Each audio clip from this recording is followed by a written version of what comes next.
There's aspects of the mental game that are so key to be mentally tough when things get hard and the stress is high. But if your eyes are on overload and your brain is just getting all that information, all that practice you put in the other areas of your mental game are really going to suffer because your eyes end up overloading that, and you're going to suffer and maybe miss putts and not play as well as you'd want. So one of the best tips I give to people is you will be shocked if you just simply start to focus a little bit more on what your eyes are doing when you're playing. How often are you, when you step up to that first tee, using your eyes in a good way or a bad way? Are you looking at everything? Are you not looking at everything? Where are you looking? What are your eyes doing when you're putting? So many people that I work with, even just on that alone, will tell me, I can't believe it. When I actually focused on what my eyes do when I hit a putt, they did things I never even noticed. Golf Smarter, number 777. Your eyes may be the key to newfound expertise and winning with Dr. Ryan Caserta. This is Golf Smarter, sharing stories, tips, and insights from great golf minds to help you lower your score and raise your golf IQ. Here's your host, Fred Green. Welcome to the Golf Smarter podcast, Ryan. Hi, Fred. How are you? Good. Thanks for reaching out. It was interesting. You were referred to me by a longtime listener and somebody who's also been on the show, Juan Gutierrez.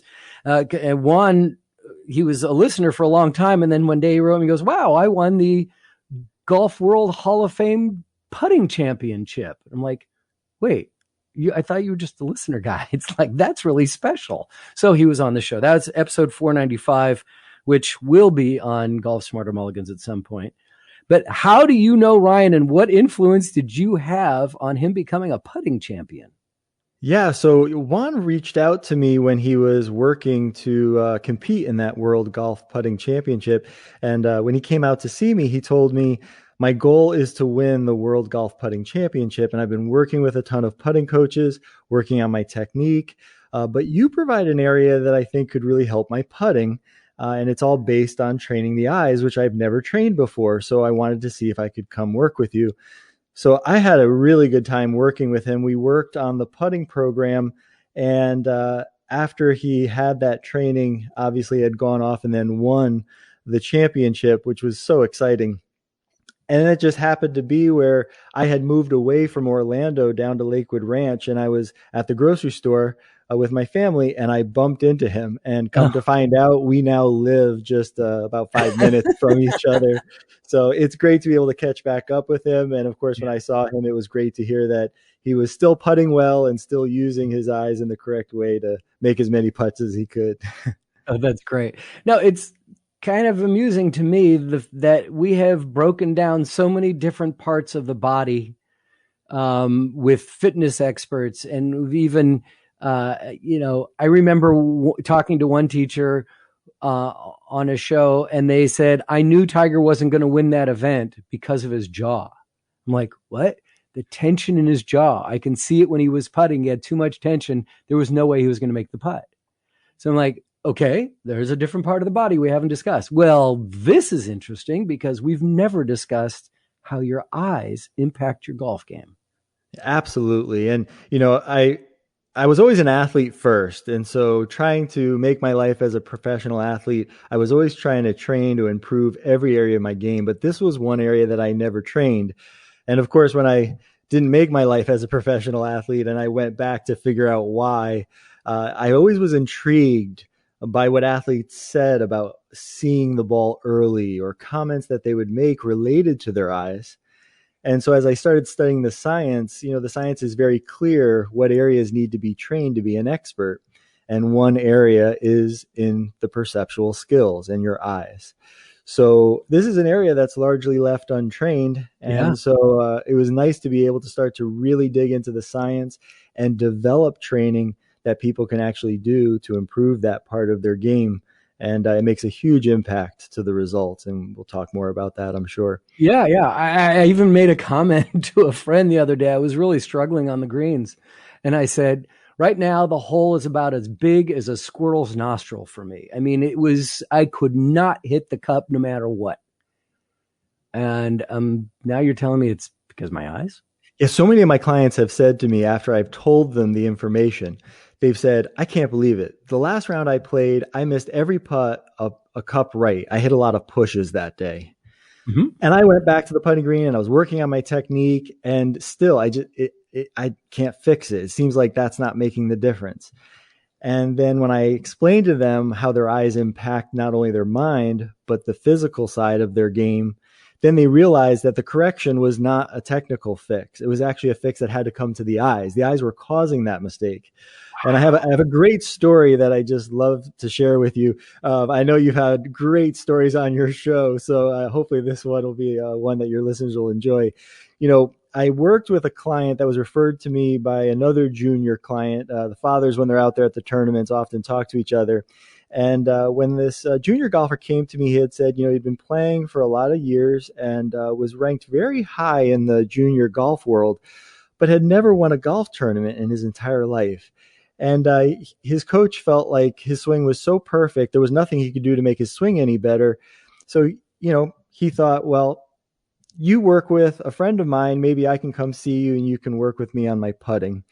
So again, worked with him on his eyes for his putting. And a month later, after finishing that program, he won the U.S. Amateur Championship as his first win, the youngest actually in history. And I'll tell you, if I had one tournament to win as my first one, the U.S. Amateur Championship would be the first win I'd take, because the next year he played in the U.S. Open, the Masters, the British Open. He played in Arnold Palmer's event, Jack Nicklaus's event. I mean, he had about 8 or 9 PGA Tour events that he got to play in as being the U.S. Amateur Champion. And so one of the things he had asked me was, hey, next year, I think the one course that I'm most nervous about is playing at the Masters and putting at Augusta, of course, right? And so I said, you know, well, I mean, I'm more than happy to help you as much as I can. He said, well, can you come to Augusta to help me that week? And I was like, well, I have to look at my schedule. I really don't know what's going on. So I'm like, of course, sure, yeah, absolutely. So that was a fun experience to go work with him. And while I was on the putting green with him, watching him putt, there was a top 5 ranked PGA Tour player who was hitting putts. He had 3 training aids that he was using. And for the first 6 or 7 putts, he missed all of them a cup to the right. And I had heard some of the fans who were standing by the putting green, of course, who had been drinking all day and enjoying being there at Augusta, start making comments. Hey, I mean, he just missed like 5-6 putts in a row. And he's got those 3 training aids. Like, isn't that supposed to make it where you don't miss putts? And so, of course, this made me realize very quickly how tough it is to live on tour, hearing fans talking. Yeah. And of course, now with social media, I don't envy these guys and what they go through when it comes to that side. But my client had actually looked at me and said, could you fix that? And I said, actually, all those misses are because of his eyes. There's one thing he does with his eyes that's causing that mistake. And if I just fix that one thing, he probably wouldn't miss a putt. Of course, the reason why he's probably digging into 3 training aids is because he's searching for a fix. Right now, to make that putt, he has to feel like he hits a pole. And that, as a tour player isn't happy with the putt going in. If he has to feel like he has to hit a pole, it's almost a feeling tour players have told me that they feel lucky. It doesn't feel good. They don't like that feeling. You and I mean, if I hit a bad putt and it goes in, I'm excited, you know, because it's in. Tour players, that's not the level they compete on, right? So yeah, right. You know, he's grinding out there trying to fix something from a technical perspective. And as I teach people, you need to start to question your eyes first, because if your eyes are doing the correct things, then you can move on to technical aspects of your game. And as you know, in golf's a fickle game. If you're correcting something that doesn't need to be corrected, you not only didn't fix what was wrong, but you could quickly have now 2 things wrong, right? So this is a process that I teach many of my clients.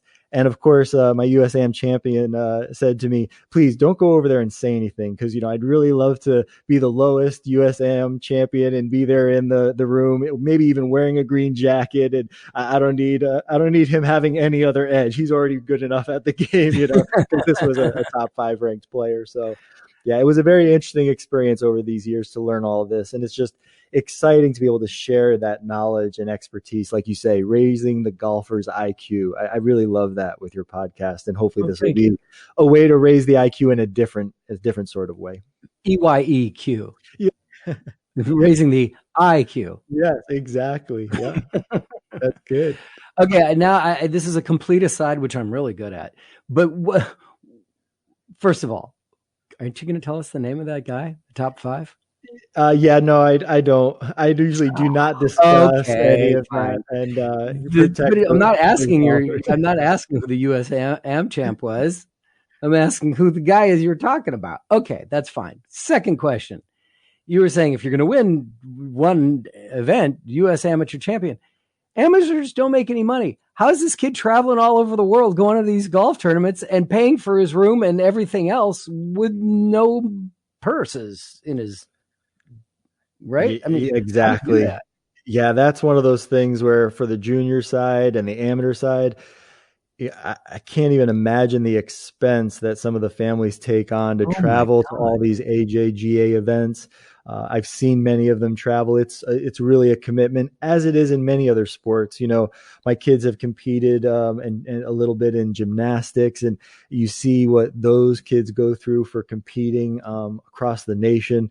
Really, you know how it is. Even the traveling baseball team or a soccer team, their expenses are involved, that everybody is really, trying to find a way to give their kids the best opportunity. Yeah. So yeah, I know very quickly after finishing high school, because he was only going into his junior year of high school that year, but then he did go and play collegiate golf, and now he's been on tour for a while. So he's been doing well, and I'm sure he's made up for a lot of those expenses. Hopefully he paid his parents back.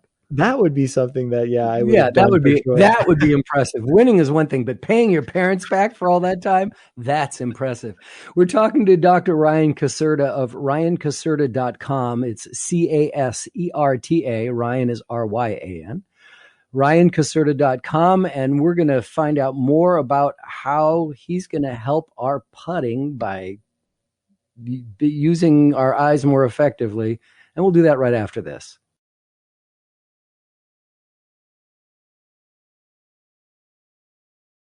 Ryan, you present yourself as Dr. Ryan Caserta. Tell me more about the doctor part. Are you an eye doctor? Are you a medical doctor? Or is this a PhD program? What's your specialty? So yes, not a medical doctor. I have a PhD, and my PhD is in sports psychology and cognitive psychology. So yeah, as I mentioned, after not making my life as a professional athlete and wanting to know why, especially when it came to the mental side, I was always physically strong. I never went through any major injuries as an athlete. So it always seemed like, maybe there was something on the mental side that I just missed out on. And I had sports psychologists that I worked with when I competed, but the training I received from them only took me so far.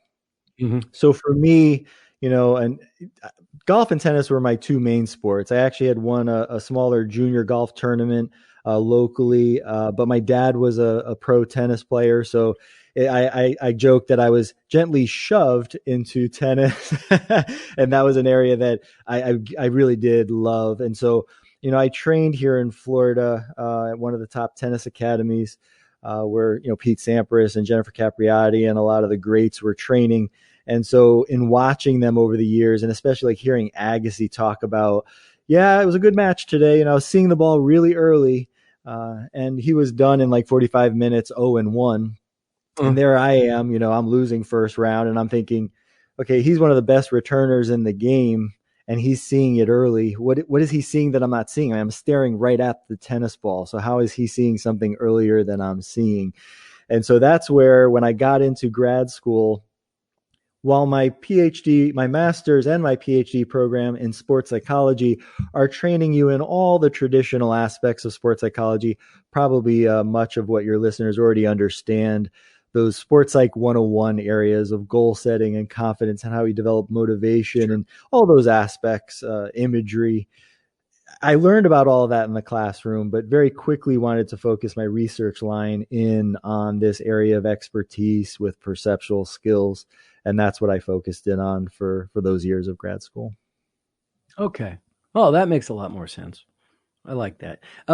So what does that mean when athletes say, like a golfer will say the hole was enormous today, it just looked huge, or or a baseball player, the ball was the size of a beach ball type of thing. And I remember there was a ball player, Mark McGuire, who we remember the original steroid problem, but he was a huge home run hitter in there. And I remember early on because I had met him numerous times when he was with Oakland. And one year it's like he got fitted for contacts, and all of a sudden he was just crushing the ball, and he couldn't believe how much better he could see just because of the contacts. His hand-eye coordination was already off the charts, so that enhanced it. But what does that mean when they're seeing the ball early, or the ball looks huge, or the hole looks huge or small, or Absolutely. So there's a couple of things that I want to talk about when it comes to that. First off, there are very specific skills that the eye performs, and those skills are tied to what your mind is doing and how your mind processes the information. So there's two sides of this, right? There's the hardware of the eye. So how clearly your eye sees, maybe like your visual acuity, depth perception, peripheral vision, all of those aspects, the hardware of the eye. Then there's what I refer to as like the software of the eye. So these are the perceptual skills side. And so when you start to learn about how those skills impact your mind, you very quickly start to understand which areas allow the mind to quiet and then be able to efficiently process the information faster, making that effect of seeing it earlier, or it's as big as a beach ball, or the hole is going in. Mm-hmm. Or your mind starts to become overloaded with information because of what your eyes are doing. And then it's hard to get that feeling. So one of the PGA Tour golfers that I worked with had won very early in his career, but then for about 7 out of 8 years was constantly either getting his tour card by finishing very highly in the last event they played that season, or was going back to Q school to get his card to go back to the PGA Tour. That's when you could still get your card through Q school and go right back to the PGA Tour. It was a very stressful tour life for him.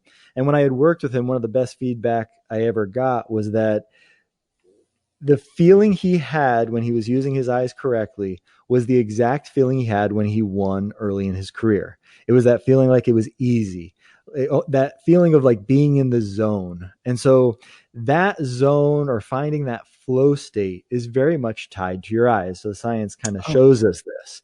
So there, like I told you, there's two effects. When your eyes are doing the right thing, your mind is able to process the information much easier, and your mind is quieted, so your body can just perform on autopilot without getting any additional information. And of course, it's tying you in, getting you close to the zone. I mean, Csikszentmihalyi has done a ton of research when it comes to flow states. I mean, he is the expert when it comes to flow states. And he will even tell you, there's really no training we can do to just put you into a flow state. So yes, I'm in my flow state. I exit the locker room, head to the first tee, and I'm already on the first swing of the day in my flow state.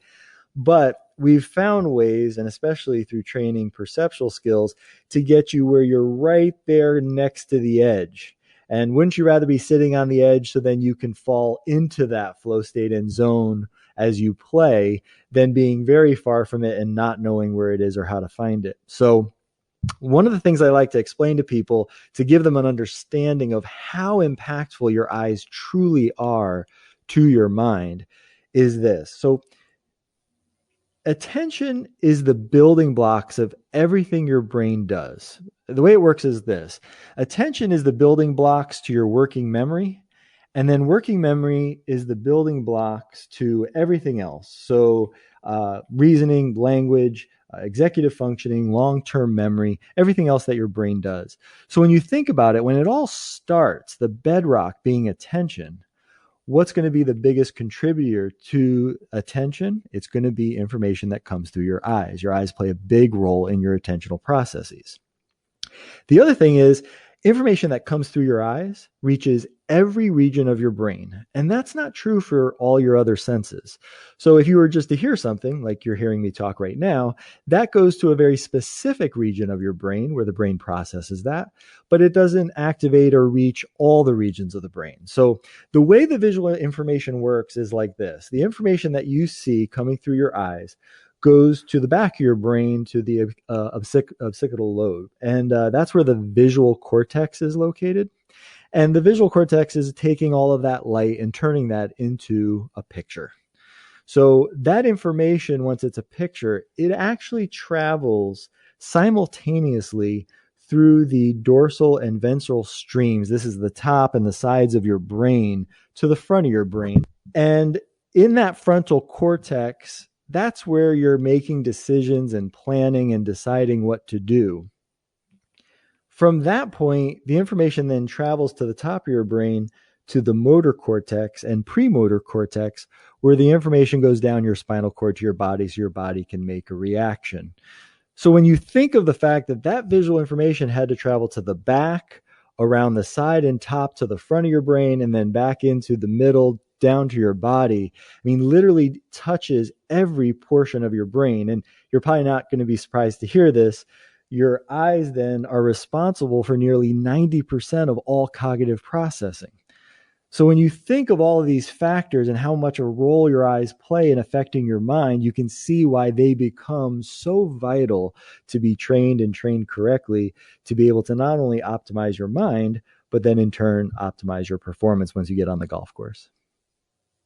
I definitely want to pick your brain about the eyes and your attention and people, myself included, that have attention deficit issues.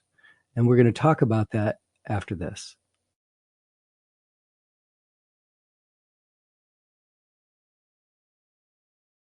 All right, Ryan, this could really help me, actually, because I do have attention deficit issues, always have.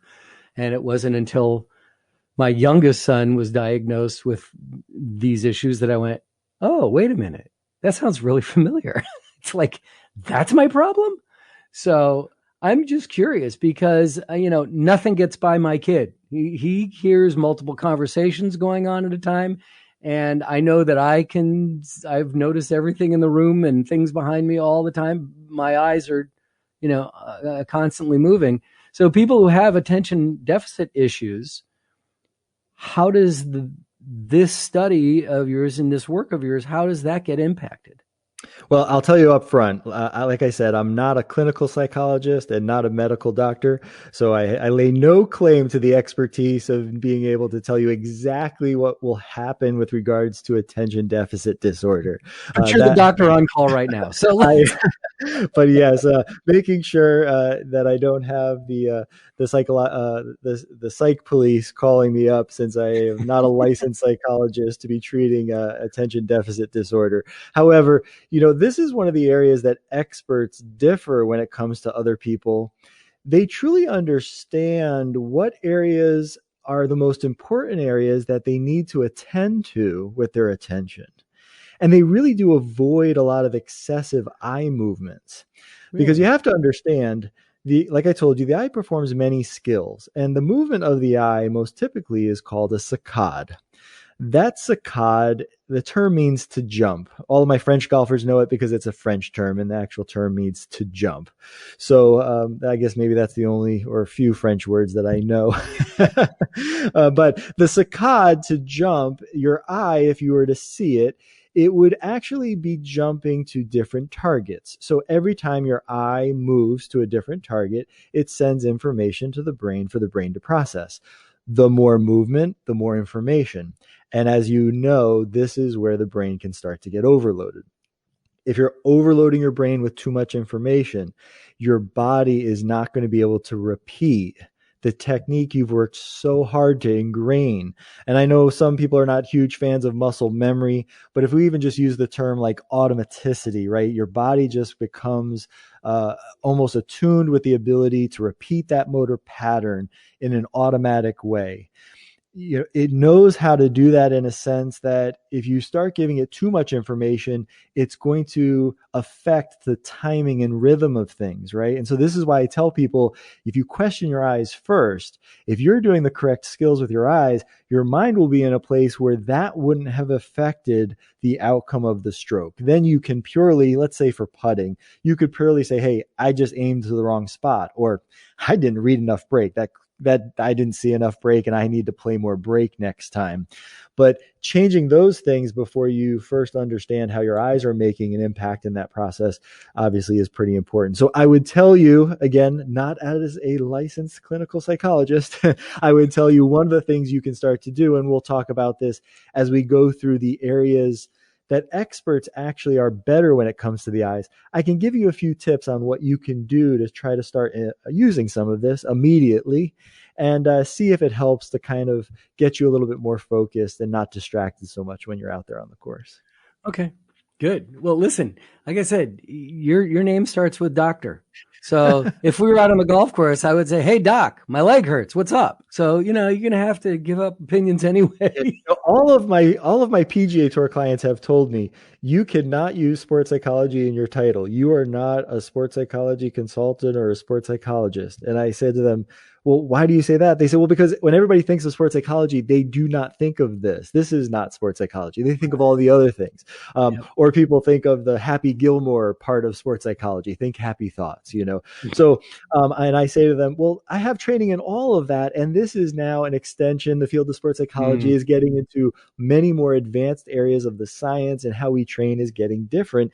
Can we just start to educate that the field is changing? And no, doc, just change your title. Just whatever you don't say sports psychology.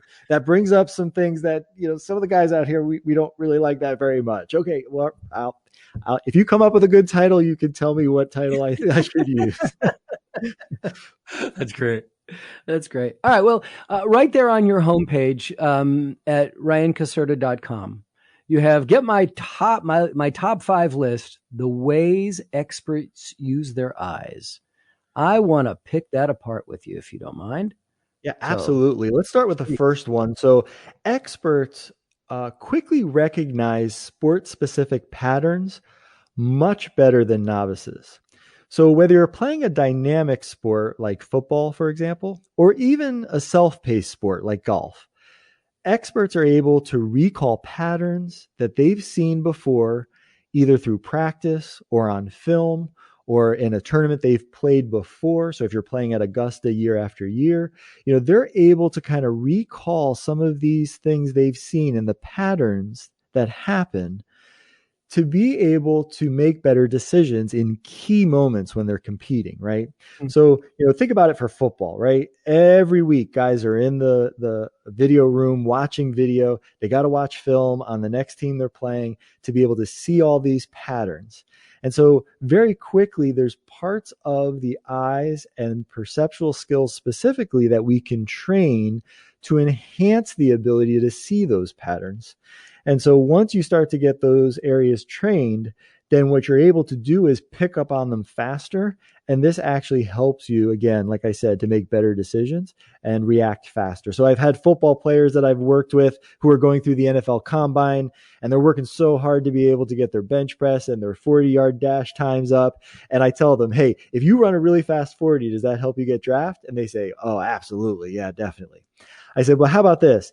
If you play on the field what looks faster than your 40 time, because you just always seem to be in the right place at the right time, does that get you drafted? Does NFL teams really like that?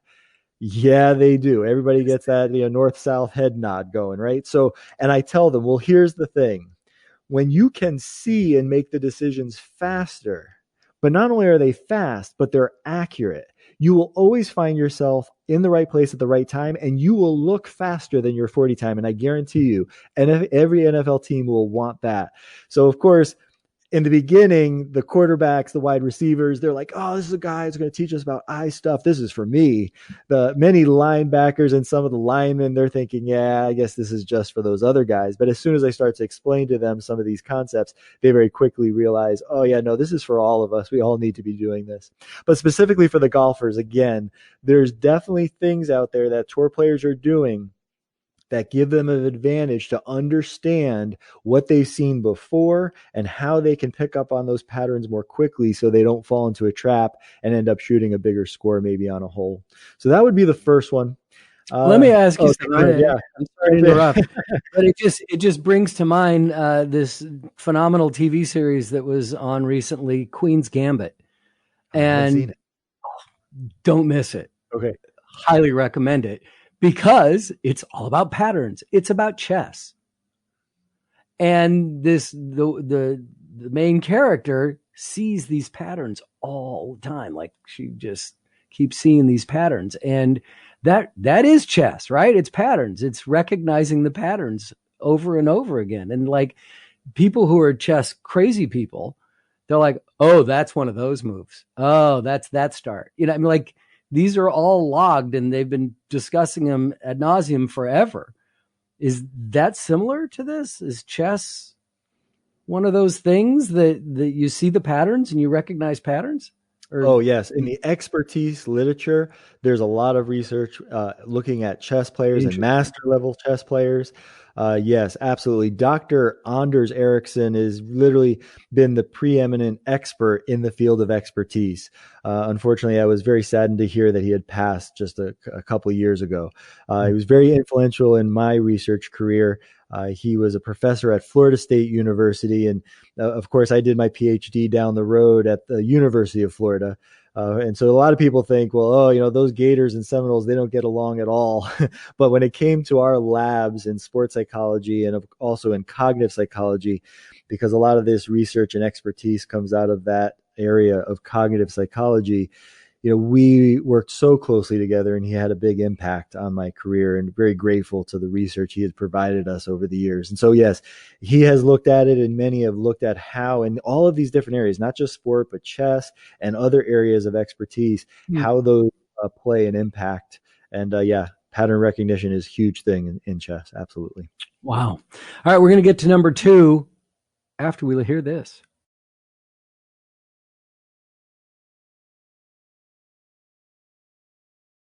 Okay, number 1 of the top 5 is noticing patterns. Number 2. So experts are really fast at seeing balls and other objects in their visual field.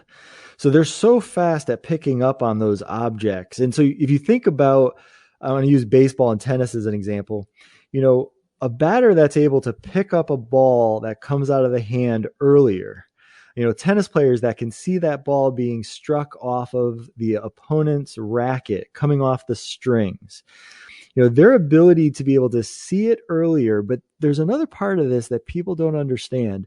It's not only just seeing it earlier, and this is what I learned what Agassi was kind of referring to. It's that they're actually able to track the ball longer. So if you look at some of the best baseball hitters of all time, great baseball hitters have the ability to see the pitch really early out of the hand.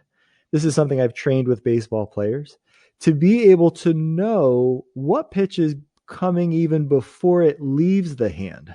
There are indicators, going back to that first one, right? Being able to pick up on those sport-specific patterns. There are things that they pick up on and can see that give them clues as to what's coming. Then as soon as that ball leaves the hand, they're tracking it immediately out of the hand. Now, I've worked with some high school golfers where when I put the eye tracker on them, high school baseball players, excuse me, when I put the eye tracker on them, they often are not even looking at the hand as the ball is coming out of it, and then only start to pick up on the ball to see it when it's halfway to the plate. Then they Which stop. Is a second later. Yes. I mean, they're missing out on a ton of information on that pitch. And they stop tracking the ball with their eyes very early, so they miss a lot of it once it's close to the plate. So experts are tracking it right out of the hand or off the strings of a racket, and they're able to track it longer and closer to their contact. Baseball players are actually able to track that ball within even just a couple of meters of the plate, and then their eye actually performs a saccade to where they've now able to predict where the ball will be to get the bat on the ball. So when I talk to those high school baseball players, I say, listen, I know there's that temptation, and there's been baseball players out there that have used steroids to try to get into major leagues and hit the ball far. And yes, muscles make the ball go far, but muscles don't put the bat on the ball. You have to be able to see a pitch, and it's that hand-eye coordination. We can't leave out the hand side of that an incredible portion of hand-eye coordination in training so you can hit the ball often. Because in baseball, if you hit it a lot, You can make a lot of money doing that. Hitting it far, you can make a lot of money, but I'll tell you, if you can consistently be batting over 300, you would make a ton of money You're a in the Hall of game Famer. of baseball. Absolutely, right? Yeah. So, yeah, that's one of those things where I've done a lot of work with those athletes that are more in the dynamic sport. Because in golf, guess what? That ball doesn't move until you hit it. So then once it's gone, you tracking it's not really something that you're benefiting from. Mhm. However, there are some skills that people think they're using when they're putting that are really more for the dynamic sports, but they're really not.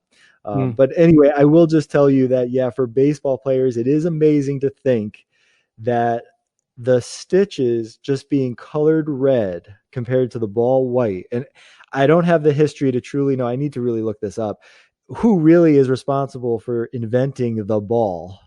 Because either they were Einstein brilliant or just lucky that they made the stitches red versus white, because we've actually done a research study with the best hitters in collegiate baseball where we threw pitches that were just regular baseballs and then we mixed in balls that had the stitches painted white, so you couldn't see any stitches, and literally their batting averages dropped to zero. They could not hit a pitch. Wow. It's teaching us how important it is that the eye not only sees it coming out of the hand, but also tracks the rotation that gives you information that this is a slider, this is a curveball, and then the prediction of the path to know where it will end so you can make contact.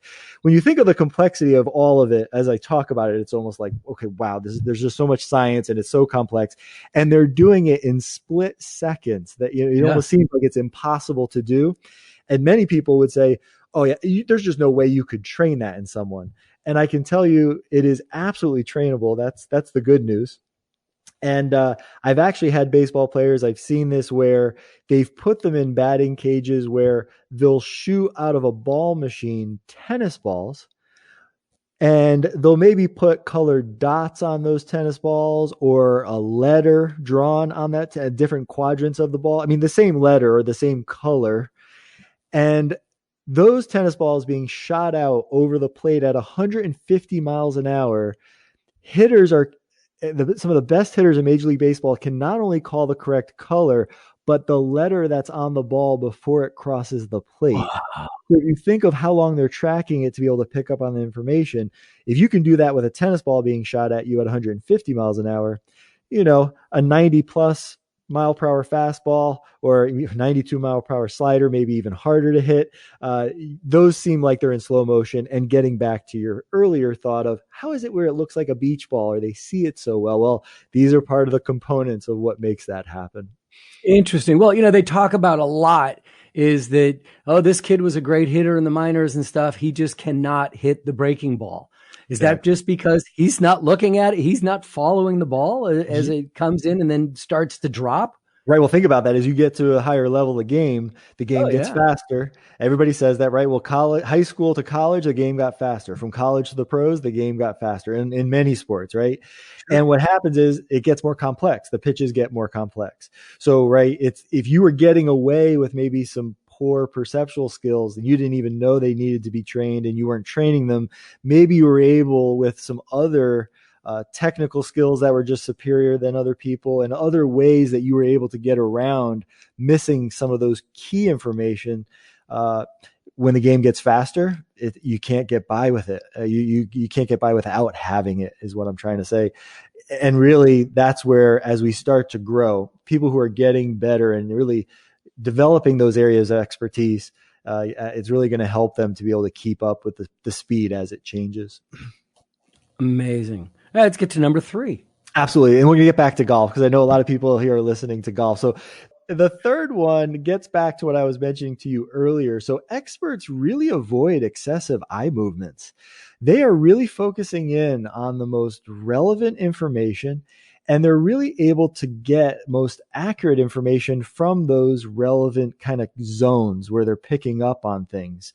So in golf, because it's a self-paced sport, many people think that, well, I have more time. So if I can get more information, I'll play better golf.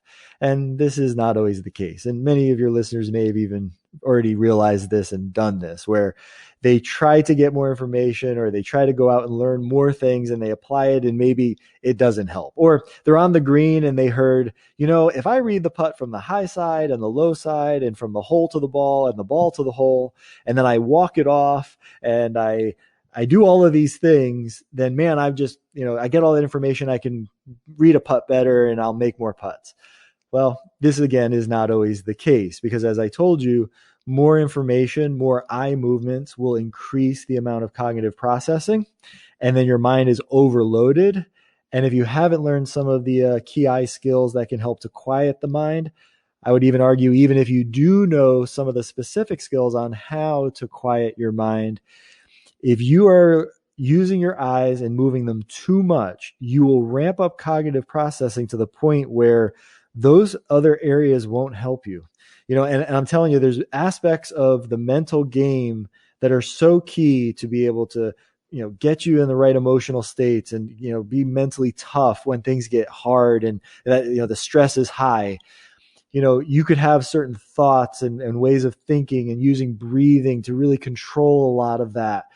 But if your eyes are on overload and your brain is just getting all that information, all that practice you've put in the other areas of your mental game are really going to suffer, because your eyes end up kind of overloading that, and you're still going to suffer and maybe miss putts and not play as well as you'd want. So one of the best tips I give to people is, you will be shocked if you just simply start to focus a little bit more on what your eyes are doing when you're playing.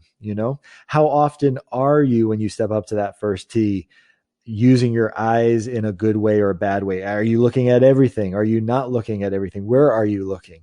When you hit a putt, what are your eyes doing when you're putting?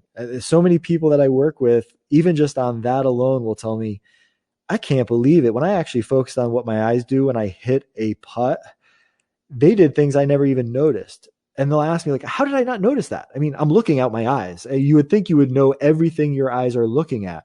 But what happens is, your mind gets so focused maybe on the stroke, maybe on the technique that you're trying to fix. Maybe your mind's so focused on the read. Maybe you're really like struggling with your speed control. So you're like, man, I got to hit this the right speed. And you're so focused on those things, you become blind to what your eyes are doing and the movement of those things. And this is where it can get really scary, because if you're not even aware that your eyes are making those movements, you don't even know how much it's causing your brain to get on overload and causing these mistakes, right? And so just simply kind of paying attention to that can really help a lot. So I like to give that tip to people so they can get out there and at least start trying that on a basic level.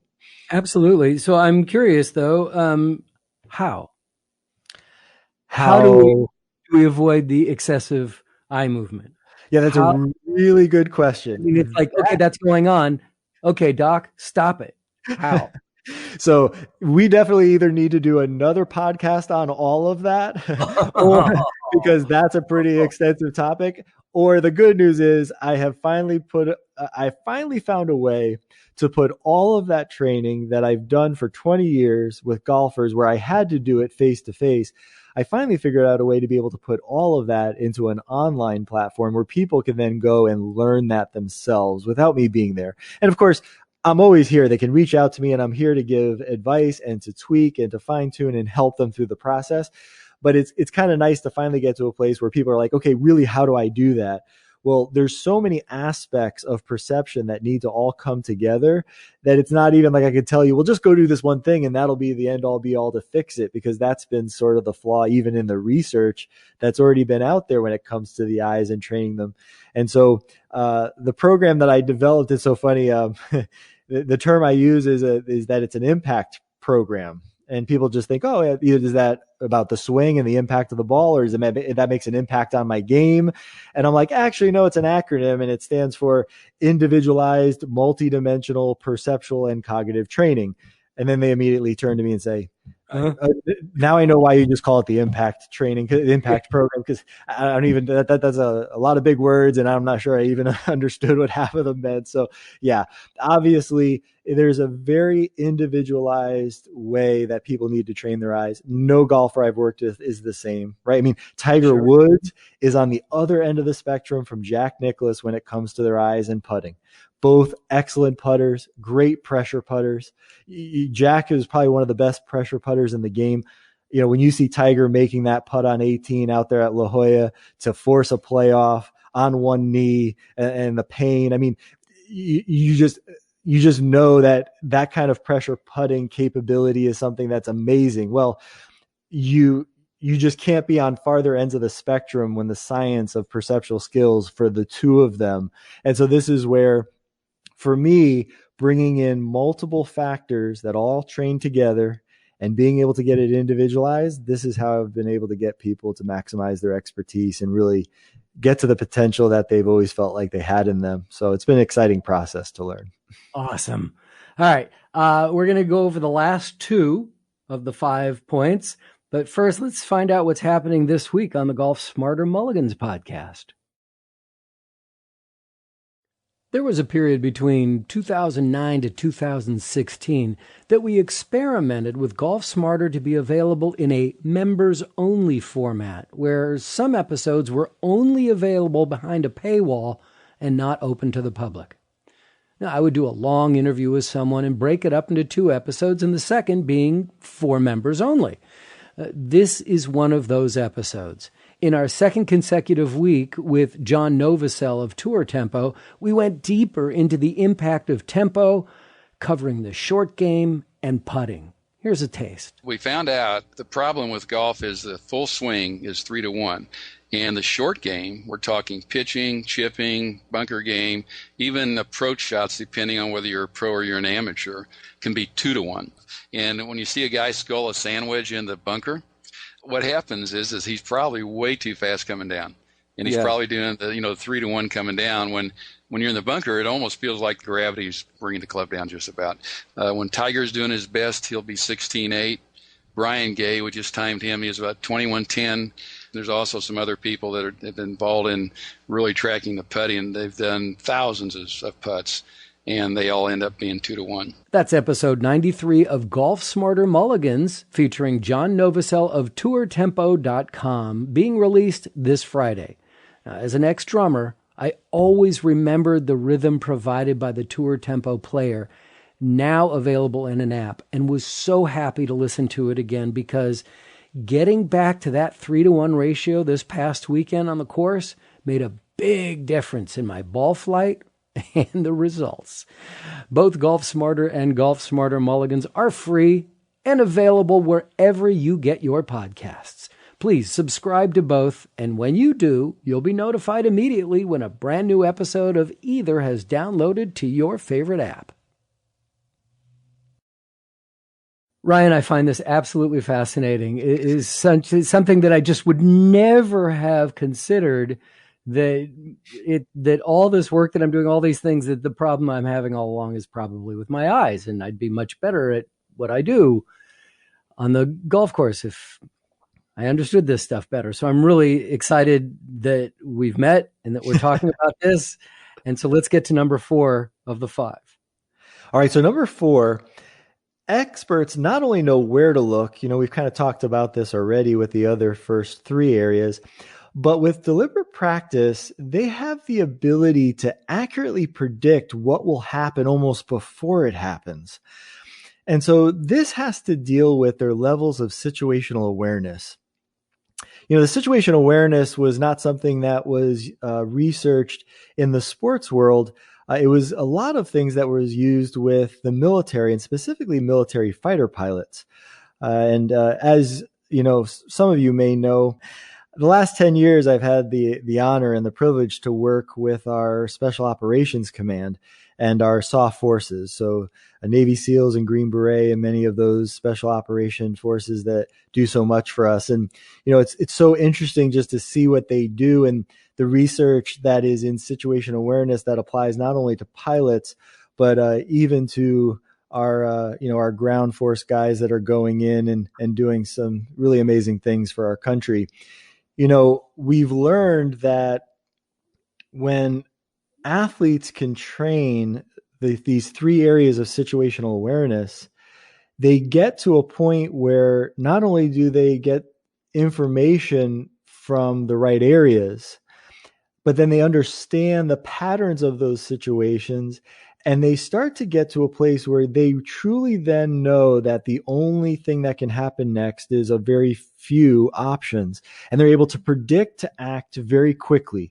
So like my example for football, linebackers can very quickly start to understand what is a fake, and they don't need to fill the hole to tackle a running back, and they actually need to drop back because that tight end is their guy to cover, and that pass could go right up over the top of their head for a touchdown if they are biting on that fake run, right? Mm-hmm. So, in golf, it's one of those things where, many golfers, play the game and, have played many courses that they're familiar with. And as they get out there, they can kind of start to get a little trapped in a pattern that they'll see. And how do you get out of that pattern? How do you know what situations get you the best score in your round versus your worst score, and kind of being able to kind of see it coming and know where to put the brakes on and where to change, right? This falls into a very specific area of expertise, which I know we're going to talk about. But I really think that, it's this ability to be able to predict what will happen that really is a hallmark of an expert. And as you know, when it comes to the dynamic sports side, none of us are impressed with the people that are really fast to make decisions, but they're making wrong decisions, right? Like no one cheers for a tennis player that quickly runs to the left and the ball's hit to the right. It's like, okay, well, he was totally running the wrong direction. Baseball hitters that swing and the ball's halfway to the plate. It was like, wow, that was a really great looking swing, but the ball wasn't even near the plate yet. No one cheers for that player or think that's awesome. So a lot of times what we had done in the science in the field of sports psychology was study anticipation. And what we found was if we train people anticipation, guess what? The reaction time improves. Maybe you're not shocked to hear that, because when you hear the word anticipation, you immediately are in this place like, I need to be ready to do something very quickly. You're driven to a place to want to act fast just by me saying the word anticipate. So we see people in the research getting better and anticipating faster and having this reaction time that's improved. But often what we didn't understand, or what was seen, was that their decisions and the accuracy of their decisions were getting worse often. And that's a problem. We don't need to make people fast and wrong, right? Our Navy SEALs don't need to be entering places they're unfamiliar with and be making decisions that are really fast, but wrong decisions, right? They need to be very accurate, the decisions they make. This is a vital part of the job they're doing and having a successful mission, right? It's life and death decisions, right? Yeah, I mean, you 3-putt and that's horrible, but at least you got another day to play, and they're performing on a slightly higher level of that can have consequences that are a little bit more severe. So we're really interested in how experts utilize this level. And while it does apply in golf in some specific ways, more in the dynamic sports, the dynamic environments, how we train this really starts to develop levels of cognition that speed things up and really play a huge role in success. Yeah. It's interesting because you talk about linebackers in football. I would think that quarterbacks really have to recognize patterns, because they're going to call an audible when they see something on the other side of the ball that's going to make them go, all right, we need to change this, but they're recognizing it. So they must be incredibly fine-tuned in that sense. Yeah, absolutely. That's a huge area for quarterbacks, and it's slowly starting to happen. You're seeing more and more of it. Part of the technology that I use with golfers is eye tracking technology. And basically it looks like a pair of Oakley sunglasses, but they're clear, and they have 2 cameras. One camera is a scene camera, just like if you took out your cell phone and turned on your video to video yourself. The other camera is actually an eye camera, and it actually tracks the pupil and cornea of your eye. And then those 2 videos are overlaid so you can see on a computer the exact movement of your eyes and where you're looking and the eye movement patterns. So in the beginning, of course, when I got out of grad school, my dad and my father-in-law, they love football, and they would reach out to me and be like, "Oh, did you hear? I just saw on ESPN, the college coach for Oregon. They were all excited about putting like GoPro cameras on their quarterbacks' helmets because now, we can see the read progression." And they're like, yelling at me over the phone. How do they think they can see the read progression from a GoPro? Like, you don't know, that camera's aimed over to the left. But if they're a good quarterback, their eyes better not be looking in the exact place their head is aimed, right? You're going to throw a lot of interceptions if you're always looking right in that spot. A quarterback has to not only be turning their head to look, but also their eyes can be looking other places to pick up on things, right? To make the right decisions, that situational awareness. And without having an eye tracker to know exactly where the patterns are, you're kind of still guessing on those patterns, and you can struggle to make improvements in an athlete if you don't have that detailed information. So, of course, I would laugh because they're like, you got to get out with all of these teams and get them straight with this. And I'm always like, happy to do so. I mean, I really love this area of expertise, but I don't have all their phone numbers. Like, I don't know how to get hold of all these people. But yeah, it's growing area, and we're learning more. And that's why I'm so excited about it, because it's that area that we can really start to train differently and see some really big improvements. Sure. But what about things like peripheral vision? Right? Because, again, a quarterback cannot telegraph where he's going to be throwing, but he's got to know where that player is. And that's just more than just practicing and redundancies in their practice sessions. But he's got to be able to look one direction, but still see what's going on in a different direction without moving his eyes, right? Yeah, absolutely. And those other areas, like I told you, the hardwire of the eye, those skills are certainly important. But the interesting thing we've learned is that when it comes to those skills being trained, the gains that are made, while there can be some statistically significant improvements, some of the improvements are small. And unfortunately, the research doesn't often show that those improvements translate to actually improvements in the competitive environment, like improving those wins and higher, pass completions and all those other areas of the stats.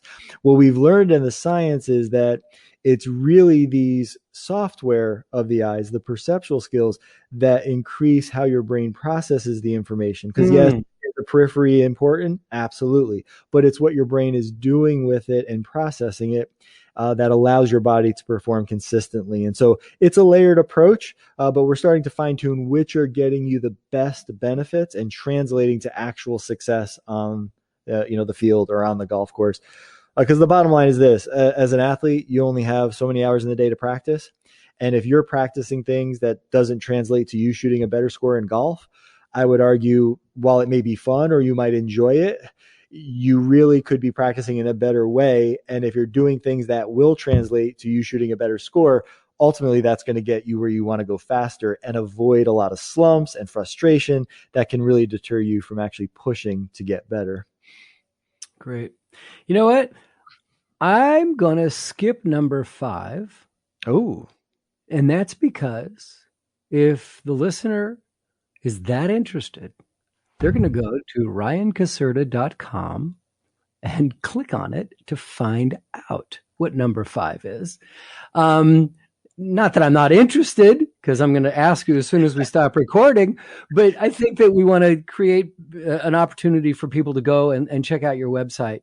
Well, it's on there, and really passionate about getting information out there that brings value to people. So I put a lot of good free content on the website that you can get access to. By subscribing, you'll get weekly information that can help you out. And if you're going to obviously the other areas within YouTube and social media, which I'm sure you can post links to that, there's information there to keep helping people. So 5 is there. They'll find number 5.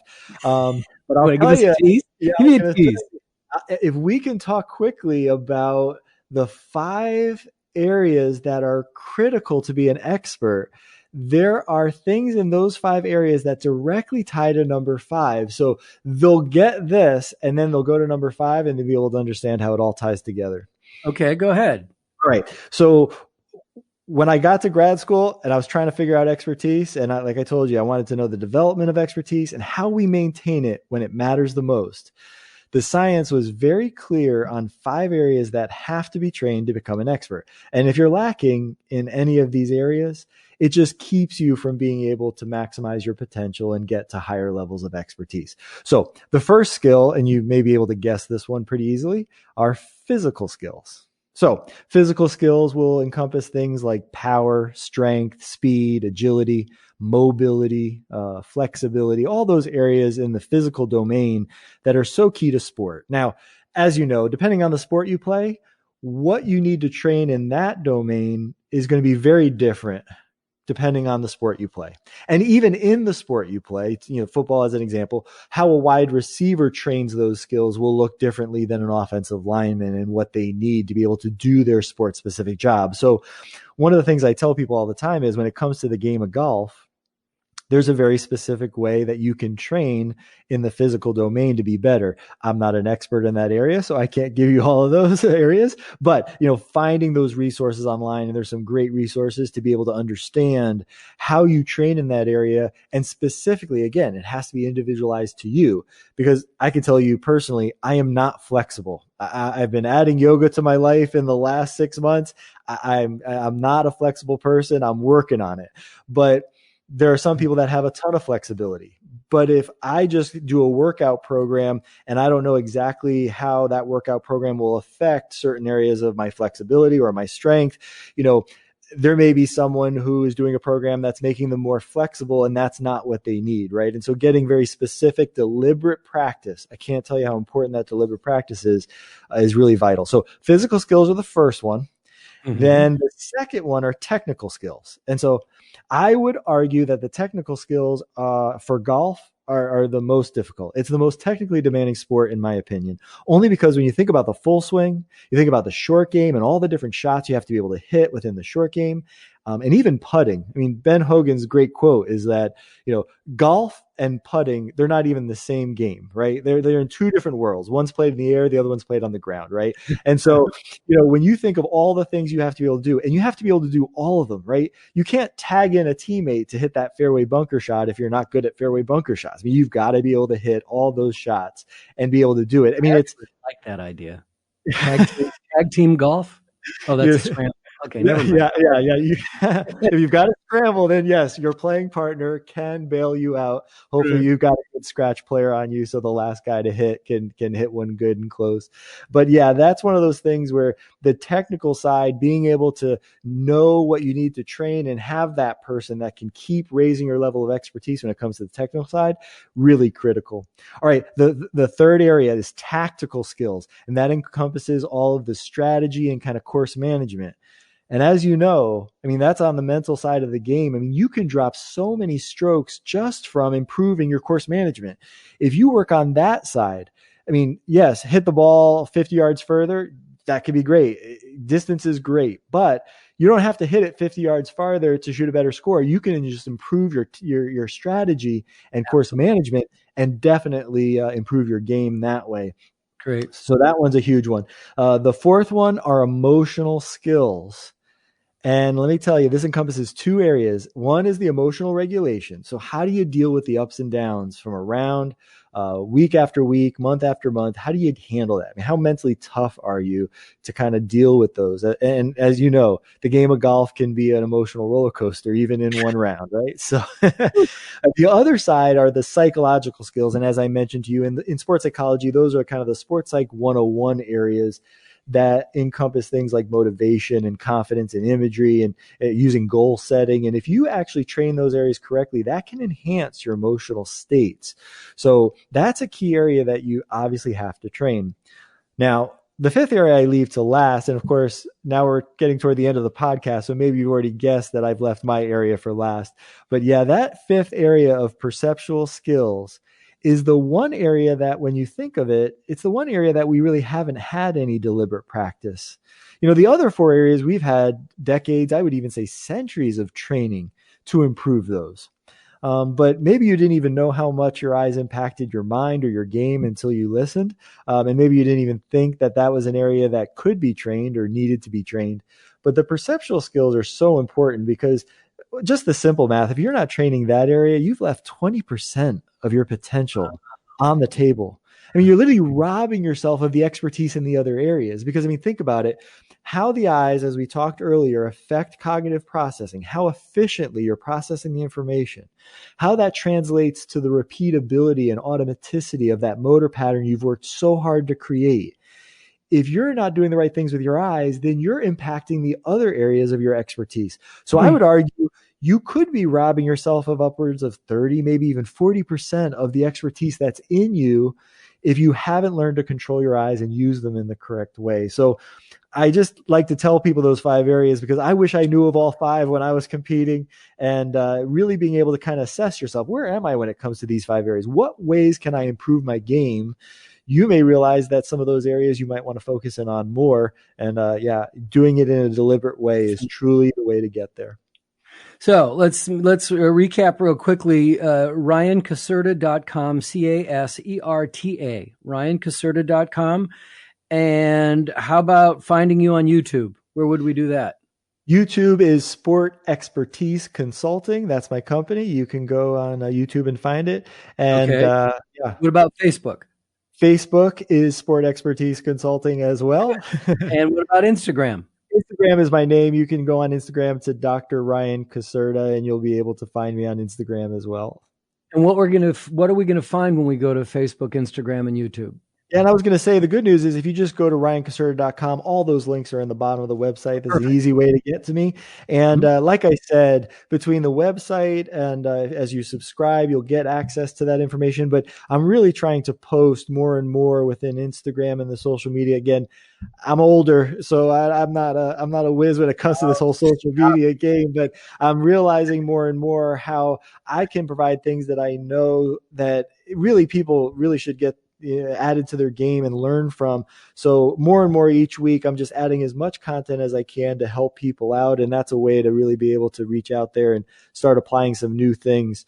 So you might have to dig back into the history of that Instagram and watch some of the old videos and stuff. But yeah, I'll be posting more and more into the YouTube side as well, and trying to help as much as I can. Because that's really, it's been a long time, and my passion is still there. That, when I played and tried to compete, just not being able to tap everything that I had in me just, kind of left me in that place where I felt like, what if I had trained in all those areas? And so to be able to provide people with that and be able to help maximize their potential, whether that's, breaking 100 for the first time or breaking 80 or winning your club championship, or, if that takes you to the levels of Tiger Woods, wherever it takes you, I'm excited that you can enjoy the journey, and hopefully when it's said and done, you feel like you tapped everything you had in you. So I'm excited to just help as much as I can. So if you're looking for a competitive edge and you think you've tried everything, you need one more try, because this one could really, am I going to do this? This will really open your eyes. I avoid the pun. You had to. It is an eye-opening experience. Oh my God. It's daddy humor at its worst. Ryan, it was great to talk to you. I really appreciate you spending so much time and being willing to talk about this for such a long time. This has been absolutely fascinating. I wish you all the luck in the world. And I urge people, if you're looking for that competitive edge, and if you want that club championship and you can't figure out what's going wrong, go to the website. Go check him out, because you're going to learn a lot. That's RyanCaserta.com. Ryan, great to talk to you. I can't thank you enough for having me on. Hopefully I'll be able to do this again. That was a bit heady for me, but it's a topic we've never covered before, which I absolutely love and have never even thought about. Our eyes? Oh, well, okay. Coming up on the next, I hope you enjoyed that. Please let me know. I really want your feedback. I've been doing shows longer lately, you've probably noticed, and is that a good thing or not? I'd love to hear from you. Please let me know. But coming up on the next one, he's back. Matty B is back. He's feeling better and ready to go. One of our oldest friends here, a comedian, TV personality, and all-around golf junkie, Matty Blake and I will get together, not to roast the 2020 PGA Tour season like we've done in the past. Nope, no Matty B Awards this year, but we'll review how 2020 was for the tour, the average golfer, golf courses, the golf industry, sports fans, us in general, and we'll look toward the future and make some predictions that, if you've heard Matty B and I together before, you know will be silly and a lot of fun. If you have any questions, comments on the length of the show, suggestions about upcoming guests, I really do want to hear from you. So why don't you do it this way? Use @GolfSmarter on social media, subscribe to Golf Smarter TV on YouTube, or of course, just click the Hey Fred button at golfsmarter.com.